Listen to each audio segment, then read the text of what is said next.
नमस्कार मित्रांनो, आमच्या चॅनलवर नवीन असाल तर चॅनलला नक्की सबस्क्राईब करा, म्हणजे तुम्हाला मालिकेचे नवनवीन एपिसोड सर्वात अगोदर पाहायला मिळतील. तर तुला शिकवीन चांगलाच धडा या मालिकेमध्ये काय घडलं ते आपण बघणार आहोत. इकडे अक्षराचे बाबा अक्षराला बोलत असतात की तो अधिपती चांगला माणूस नाही आहे, तो फक्त आई आई करत असतो आणि आई साहेबांनी बोलवलं की पटकीने तिथून पडून जातो. तो पळपुटा आहे, तो तुला कधी साथ देणार नाही. अक्षराच्या बाबाचा अधिपतीच्या घरी जाणारा अक्षराला विरोध असतो, पण अक्षरा त्यांना खूप समजायचा प्रयत्न करत असते. तर अक्षराचे बाबा काही ऐकत नाही. मग अक्षरा शेवट बोलते की बाबा, तुम्ही मला 10 दिवस दिले आहे ना, तर 10 दिवस थांबा. 10 दिवसात जर काही झालं नाही तर मी तुम्ही जे म्हणाल ते करेल. तर अक्षराचे बाबा बाहेर निघून जातात. तर सायंकाळी अक्षरा बसली असते, तर अक्षराला डोहाळे लागले असतात. तर ती अक्षराची आई अक्षराला बोलते की मला कोकण ज्यूस आणून दे. अक्षराची आई बोलते की कशासाठी. अक्षरा बोलते मला खावंसं वाटते. तर मग अक्षराचे बाबा अक्षराला आतून कैरी वगैरे आणून देतात आणि बोलतात हे घे तुझे डोहाळे. तर अक्षरा हसते आणि बोलते बाबा तुम्हाला कसं माहीत. एकदा अक्षराचे बाबा बोलतात की तुझे डोहाळे आम्ही पण नाही पुरवणार तो कोण पुरवणार, म्हणून मी तुझ्यासाठी ऑलरेडी सर्व आणून ठेवलेलं आहे. तर अक्षरा विचारते मग बदाम कशाला. अक्षरा बोलते तुझ्या आईला डोहाळे लागले होते तेव्हा तिला बदाम खायची इच्छा होत होती, म्हणून ते डोहाळे म्हणून मी बदाम पण आणलेले आहे. तर ती काही मस्त हसत हसत असतात. तर इकडे भुवनेश्वरी आपल्या घरी फोनवर बिल्डरशी बोलत असते आणि ती बिल्डरला बोलत असते की आम्ही शाळा बंद करणार आहोत, तर शाळेच्या जागी तुम्हाला जे काही बांधायचं आहे, मॉल बांधायचं आहे ते तुम्ही बांधा, पण शाळेला तुम्ही एकदा तरी व्हिजिट करा. तर त्यावर बिल्डर बोलतो की ठीक आहे. तर हे तेवढ्यातच तिकडे मागून अधिपती येत असतो. अधिपती येतो आणि अधिपती हे सर्व ऐकत असतो की भुवनेश्वरी शाळा बंद करणार आहे म्हणून. तर अधिपती सर्व थांबून ऐकत असतो. भुवनेश्वरी शाळेबद्दल बोलत असते. तर मग भुवनेश्वरीचं बोलणं झालेलं असतं. भुवनेश्वरी मागे बघते तर काय अधिपती. भुवनेश्वरी कॉल ठेवून देते. मग भुवनेश्वरी बोलते अधिपतीला, अधिपती तुम्ही कधी आलात. अधिपती बोलतो की मी आत्ताच आलो, तू इथे होती तेव्हाच मी आलो, तुम्ही जेव्हा बोलत होतात ना तेव्हा मी इथे आलो आहे. आणि तुम्ही शाळा बंद करा असं का बोलता आहे. तर मग अधिपती गोष्ट बदलतो. अधिपती बोलतो की अगोदर तुम्ही जेवण करून घ्या, मी तुमच्यासाठी जेवण आणलेलं आहे, तुम्ही जेवला नाही आहात ना. तर यावर भुवनेश्वरी बोलते आम्हाला भूक नाही आहे. अधिपती बोलतो तुम्ही जेवला नाहीत तर मग मी पण जेवणार नाही, आपण दोघंही उपवास करूया. तर यावर भुवनेश्वरी बोलते नाही नाही, तुम्ही उपवास करू नका, कारण की तुमचा उपवास आम्हाला चालणार नाही. आम्ही जेवतो. तर आम्ही थोड्या वेळात जेवतो. अधिपती बोलतो ठीक आहे. मग अधिपती शाळेचा मुद्दा येतो. तुम्ही शाळा बंद करायच्या बद्दल बोलत होता फोनवर, का बरं तुम्ही शाळेच्या मागे लागलात. शाळेला जाऊ द्या ना. शाळेला नुकसान असलं तरी शाळा हे विद्येचं मंदिर आहे. आपण विद्यार्थ्याला विद्या देत आहोत, आपल्या पुण्यातच जात आहे. आणि जो शाळेमध्ये जो नुकसान झालेला आहे तो मी इकडून तिकडून भरून काढेनच ना.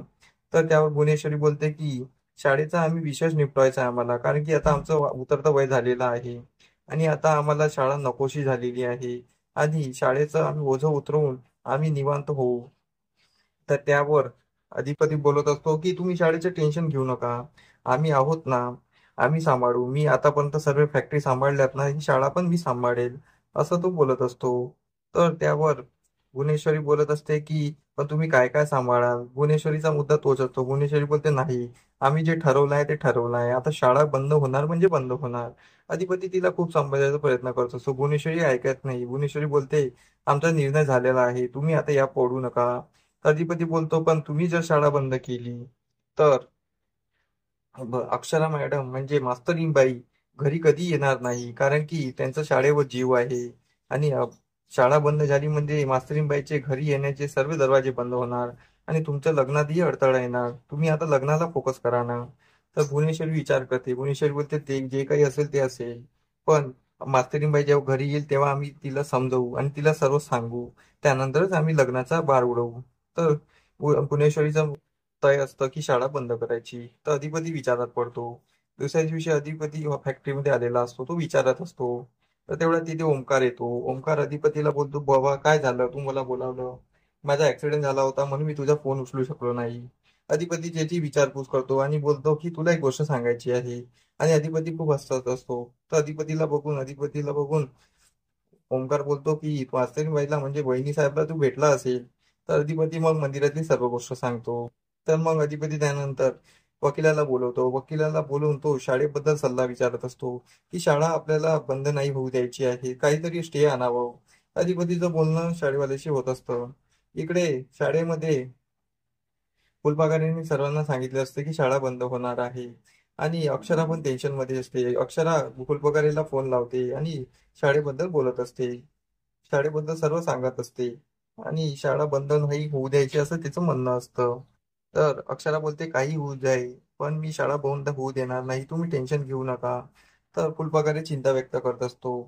तर इकडे अक्षरा बोलते तुम्ही टेन्शन घेऊ नका. अक्षराचं बोलणं अक्षराचे आई बाबा ऐकत असतात. त्यांनाही वाटलं की भुवनेश्वरी बाई काहीही करू शकते आणि ती आता अक्षराला त्रास देण्यासाठी शाळा बंद करणार असं तिचं म्हणणं असतं. मग ती आता शाळा बंद करायला लागलेली आहे. तर आता अक्षराला अजून त्रास द्यायचा आहे म्हणून मला अक्षराला त्या घरात जाऊ द्यायचं नाहीये असं तिचं म्हणणं असतं. तर या अक्षराची आई बोलते हो ना, ही भुवनेश्वरी बाई काही करू शकते. तर हिच्यापासून आपल्याला लेकीला वाचवायला पाहिजे. तर अक्षराच्या आईलाही अक्षराच्या बाबाचं पटत असतं.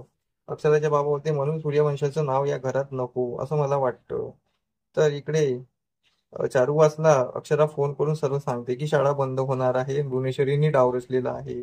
चारुवासला खूप चीड आलेली असते. तर चारुवास बोलतो मी आता तिला जाब विचारतो. तर अक्षरा बोलते बाबा तुम्ही आता काही विचारू नका, आपण जसं चालू दिलेलं तसं चालू देऊया. तर तो बोलत असतो ठीक आहे आणि मग चारुवास ऑफिसला जातो आणि ऑफिसला जाऊन तो वकिलाला बोलवतो. वकिलाला सल्ला विचारतो. तर वकील सल्ला देऊन बोलतात की शाळेबद्दल सर्व निर्णय भुवनेश्वरी मॅडम घेऊ शकतात, कारण की ती शाळा त्यांच्या हद्दीत आहे आणि त्यांच्या नावावर आहे. आपण त्यात काहीच करू शकत नाही. ते हात वर करतात. तर तर चारुवास बोलतात की काहीतरी उपाय काढा आणि काहीतरी स्टे आणा.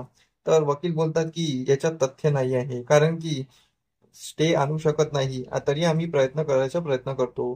तर चारुवास विचार पडलेला असतो. इकडे अधिपतीला विचार असतो की आईसाहेबाच्या खिलाफ जायचं की मास्तरीबाईच्या खिलाफ जायचं, शाळा बंद होऊ द्यायची की नाही होऊ द्यायची. अधिपतीच्या मनात गोंधळ असतो. अक्षराला विश्वास असतो की अधिपती शाळा बंद होऊ देणार नाही. आता आपल्याला समोरील भागात हेच पाहणं रंजक ठरणार आहे की अधिपती खरंच शाळा वाचवणार का आणि भुवनेश्वरीच्या खिलाफ जाणार की अक्षराच्या खिलाफ अधिपती जाणार, हे आपल्याला सामोरी भागात कळणारच आहे. आमचा एपिसोड कसा वाटला आम्हाला कमेंट करून नक्की सांगा. धन्यवाद. आमचा एपिसोड तुम्हाला कसा वाटला हे आम्हाला कमेंट करून नक्की सांगा. आम्ही तुमच्यासाठी नवनवीन एपिसोड घेऊन येत राहू. त्यासाठी आमच्या व्हिडिओला बघत राहा. धन्यवाद.